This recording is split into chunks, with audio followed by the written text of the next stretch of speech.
नमस्कार, आदाब, अस्सलाम वालेकुम दोस्तों। आज हम बात करेंगे हिंद के बादशाह हजरत ख्वाजा मोइनुद्दीन चिश्ती रहमतुल्लाह अलैह के बारे में। लगभग 90 लाख लोगों को इन्होंने मुसलमान बनाया था। आखिर कैसा था ईरान से हिंदुस्तान तक का आपका सफर, और क्यों हर धर्म और मजहब के लोग आपसे मोहब्बत करते हैं? राजस्थान के अजमेर शहर में ही आपकी दरगाह क्यों बनाई गई? आज हम आपको इस वीडियो में ख्वाजा गरीब नवाज का पूरा वाकया बताएंगे। दोस्तों, आपसे गुजारिश है कि अगर आप हमारे चैनल पर नए आए हैं तो आप हमारे चैनल ज़ैनब 92 को सब्सक्राइब करके एक प्यारा सा कमेंट जरूर करें। तो चलिए आज का वीडियो शुरू करते हैं। दोस्तों, ख्वाजा मोइनुद्दीन चिश्ती रहमतुल्लाह अलैह को लोग ख्वाजा गरीब नवाज के नाम से भी बुलाते हैं। बताया जाता है कि आपकी पैदाइश ईरान के एक शहर संजर में 530 हिजरी में हुई। आपके वालिद का नाम हजरत ख्वाजा गियासुद्दीन अहमद हसन रज़ियल्लाहु ताला अन्हु था और आप हुसैनी खानदान से ताल्लुक़ रखते हैं, और आपकी वालिदा का नाम बीबी उम्मुल वरा है। जब ख्वाजा गरीब नवाज 8 साल के थे तभी आपके वालिद का इंतकाल हो गया, और 15 साल की उम्र में आपकी वालिदा भी इंतकाल फरमा गई।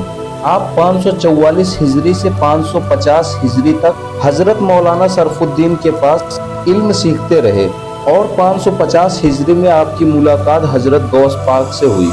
ख्वाजा उस्मान हारूनी, जो कि आपके मुर्शिद थे, एक बार हजरत उस्मान हारूनी ने अपने सभी मुरीदों को जमा करके कहा, मैंने तुम्हें जो इल्म सिखाया है उसमें कुछ करामात पेश करो।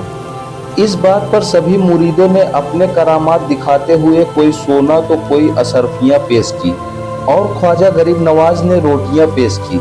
आपके इस करामात को देखकर कुछ मुरीदों को हंसी आ गई, और तभी कुछ दूर एक साईं की आवाज़ आई कि मैं कई दिनों से भूखा हूँ, मुझे कुछ खाने के लिए दे दो।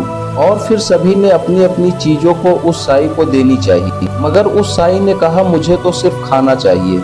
इस बात पर हजरत ख्वाजा मोइनुद्दीन चिश्ती ने अपनी रोटी को उस साईं को दे दी।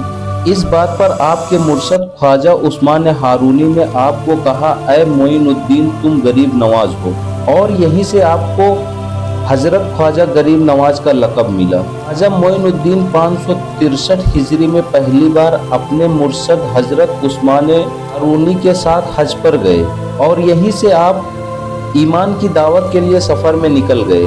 580 हिजरी में एक बार फिर से आपकी मुलाकात हजरत गौस पाक से हुई। 582 हिजरी में आप इस्फहान पहुँचे, और 585 हिजरी में आप हरमैन शरीफैन पहुँचे, और यहीं पर आपको नबी पाक ने ख्वाब में आकर आपको हिंदुस्तान जाने का हुक्म दिया, और फिर ख्वाजा गरीब नवाज का सफ़र हिंदुस्तान का रुख कर लिया।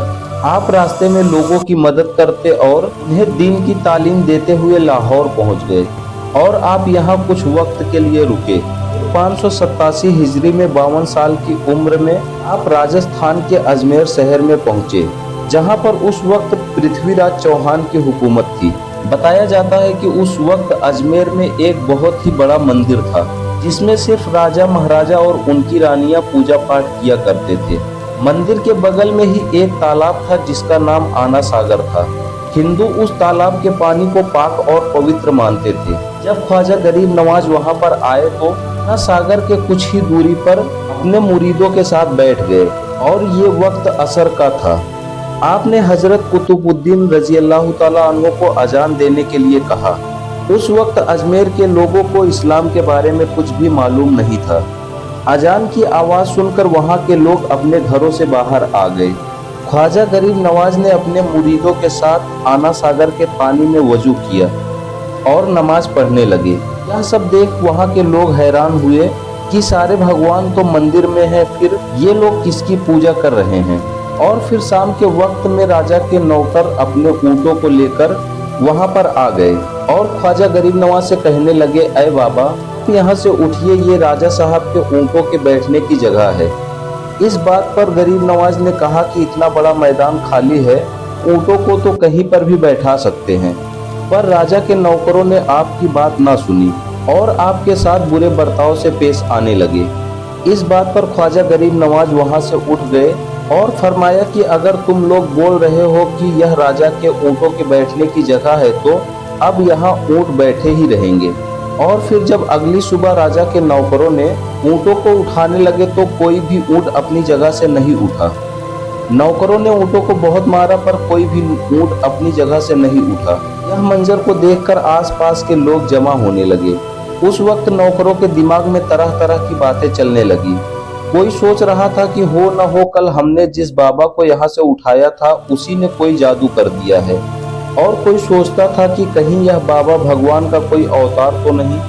और फिर यह बात पृथ्वीराज चौहान के कानों तक जा पहुंची।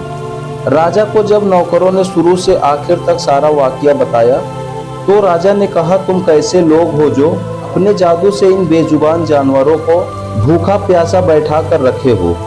इस बात पर हजरत गरीब नवाज ने राजा से कहा, मैं कोई जादूगर नहीं हूँ, मैं एक मुसलमान हूँ। आपके नौकरों की बदतमीजी की वजह से ऐसा हुआ है। और फिर आपने सारे ऊँटों को उठने का हुक्म दिया। फौरन ही सारे ऊँट उठकर खड़े हो गए। ये सारा मंजर देखकर वहाँ के लोगों को गरीब नवाज में दिलचस्पी बढ़ने लगी और यह बात राजा के कानों तक पहुँच गई। पृथ्वीराज चौहान को बताया गया कि ये जो फकीर बाहर से आए हुए हैं, ये लोग दिन में 5 वक्त की नमाज पढ़ते हैं और हाथ मुंह धोकर हमारे आना सागर का पानी गंदा करते हैं और हमारे धर्म के खिलाफ बातें भी करते हैं। यह सुनकर राजा ने गरीब नवाज और उनके साथियों को आना सागर से पानी लेने पर पाबंदी लगा दी।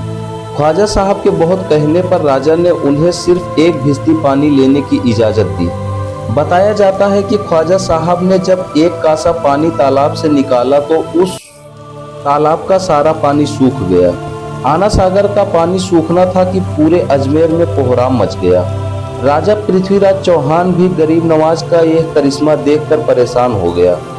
उस वक्त पूरे अजमेर के लोग गरीब नवाज के पास पहुंचे और उनसे माफ़ी मांगते हुए कहने लगे, बाबा आप आना सागर का पानी वापस कर दो। अगर आना सागर का पानी सूख गया तो हम लोग पानी के एक एक कतरे के लिए तरस जाएंगे। और फिर गरीब नवाज ने अपने कासे का पानी आना सागर में डाल दिया और देखते ही देखते पहले के जैसे पूरा आना सागर पानी से भर गया। और बताया जाता है कि गरीब नवाज के इस करामात को देखकर उस शाम लगभग 32,000 लोग मुसलमान बन गए थे। और आज भी अजमेर में आपकी वजह से लाखों लोगों का मेला हमेशा लगा रहता है और लोग आपको हिंद का बादशाह भी मानते हैं। दोस्तों आज की वीडियो में बस इतना ही, फिर मिलेंगे किसी और वीडियो में, तब तक के लिए खुदा हाफिज।